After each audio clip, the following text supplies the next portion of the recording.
Quand j'étais lycéen, je savais que je voulais faire physique-chimie. Je me suis donc engagé dans cette voie, et comme j'étais doué pour les calculs, mais aussi un prodigieux danger public pour les expérimentations, les profs m'ont très fortement recommandé d'aller faire des maths. Oui, le purgatoire pour certains d'entre vous. Restez vigilants, elles sont partout. Dans vos téléphones, dans certains médicaments. Il y a peut-être même un matheux assis à côté de vous. Restez vigilants. Je travaille sur la LBM. Vous savez, cette méthode qui... Non, visiblement, vous ne savez pas. La LBM, c'est le sigle pour la méthode de Lattice-Boltzmann. Cette méthode permet de résoudre les équations des fluides beaucoup plus vite que les autres méthodes. Un fluide, c'est un élément matériel parfaitement déformable et qui s'adapte totalement à son environnement. Par exemple, l'eau qui coule d'un robinet, mais aussi l'air qui nous entoure.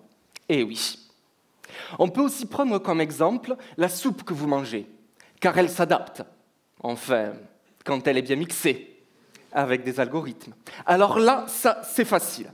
On peut voir les algorithmes comme des recettes de cuisine. Dans une recette de cuisine, on va vous dire « Prenez un saladier, ajoutez 200 g de farine, ajoutez un sachet de levure, cassez 3 œufs, mélangez le tout et récupérez le résultat. » Pour un algorithme, on va vous dire « Prenez un nombre, ajoutez-y 2, divisez-le par 500, puis si le nombre est plus petit que 1, alors il devient 1, sinon il reste tel quel. » Dans les deux cas, vous devez suivre exactement la méthode, car si vous cassez les œufs à côté du saladier, ben, c'est pas bon, pas bon. La LBM, cette fameuse recette de cuisine, cette fameuse méthode de Lattice-Boltzmann est parfaitement adaptée pour les équations des fluides. Par contre, pour les solides, c'est pas bon, pas bon. L'objectif de ma thèse est donc de trouver la bonne recette fluide, adaptée aux solides, tout en restant solidement adaptée aux fluides. Alors, pour ceux que ça intéresse, notez.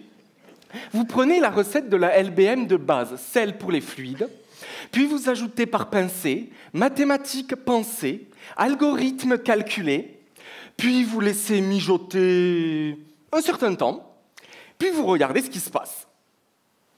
Et là, au premier test, vous vous rendez compte que c'est pas vraiment ça. Soit c'est toujours adapté aux fluides, mais pas assez adapté aux solides.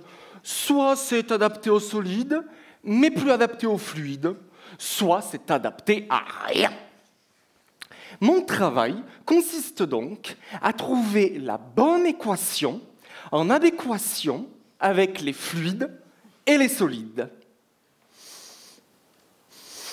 Et là, je commence à sentir quelques effluves mathématiques.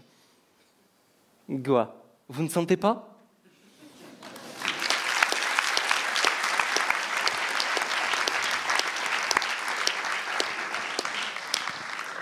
Merci Sébastien, merci beaucoup.